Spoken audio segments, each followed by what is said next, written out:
but they come on in and they melt and then they refreeze on our glaciers. The issue is the magnetic fields of the planet that go out of the North Pole and then loop around in a giant magnetic field to the South Pole. And you can think of this as really what it is, which is a conduit for these extra cold areas of space. Now, the microcomets, the water-based comets, many cases also carry minerals with them, which make them magnetically influenced, so they go to the North and the South Pole, and so that's why they end up in that particular sets of glaciers. But we also see them in places that are very near to the extent of the atmosphere, such as the Himalayas and the Alps and this kind of a deal. I suspect that there will be some extraterrestrial bacteria. I don't know that its impact is going to be really great. Such other things, though, as the number of people in Alaska that died of the Spanish flu and were simply frozen in shallow graves in the tundra in 1918. So they're thawing out. And there we go. You have the Spanish influenza again. Interesting.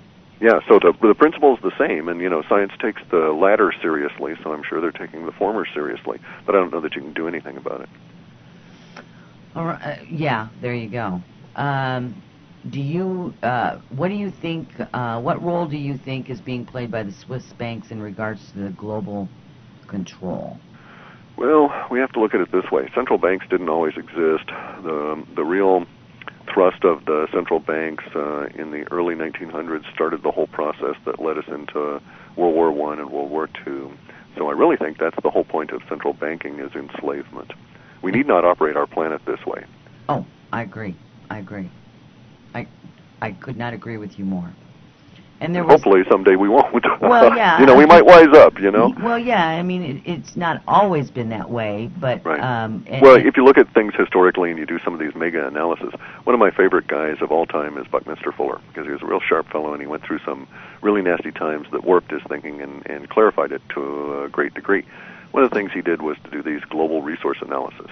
And if you do things like that, that is to say, look at large processes over long periods of time, something I got real good at in dealing with large volumes of data for various places like telephone companies and airlines and this sort of a deal, then you see certain patterns emerge. So, for instance, within just the United States history back to, let's say, the 1750s, so before we were really a country, but from the point that we had an organized economy on through to today, we've had 4 sets of paper currency.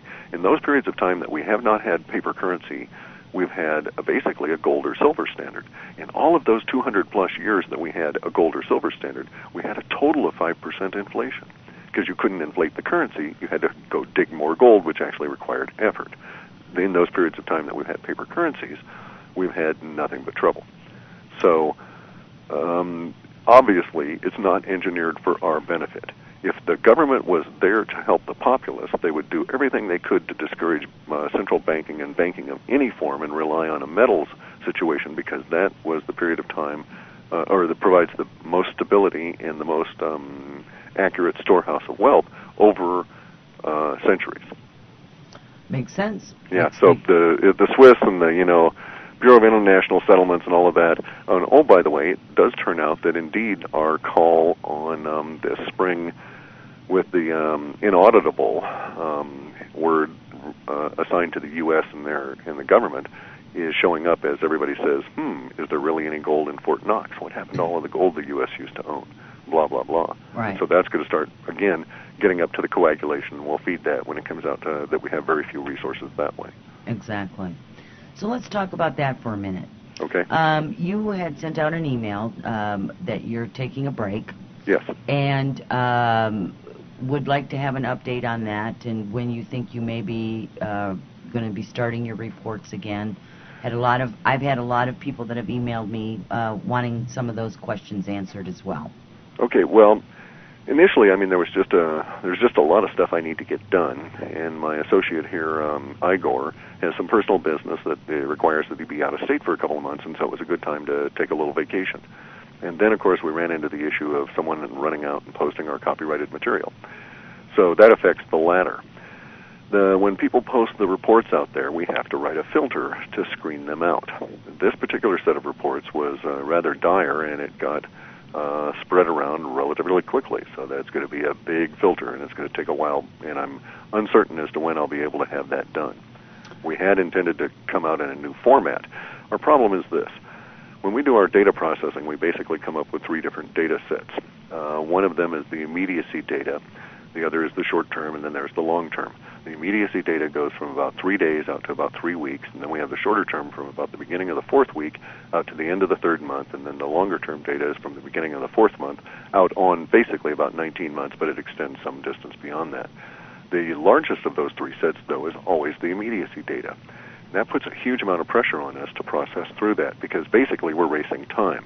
If we got in a bunch of data to process today, it might be indicating a major occurrence 3 days from now, and so we have to really rush to process through and read it and so on.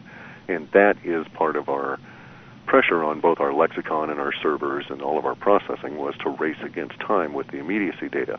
So we thought, okay, let's save ourselves a whole ton of work, since we know that all the stuff in the near term really just contributes to the shorter term data set in the longer term. Let's just process it all in those categories and issue an ebook, and come out basically, instead of a subscription, we'll just do our work, write it all up, and then we'll announce, okay, we've got the report done, everybody can go download it, and it'll be done in its entirety. But again, that's now been affected by people out there putting our material out and about as though somehow I am to be the guru or the safe place identifier or something to the whole planet. And it just doesn't work that way, people, and you've seriously damaged our ability to do work in the future, because we have to screen out all of this stuff from all these different places. It's a tedious headache that a techie guy would understand. Well, I have to say I'm very, very disappointed that that has happened, that your reports have got posted.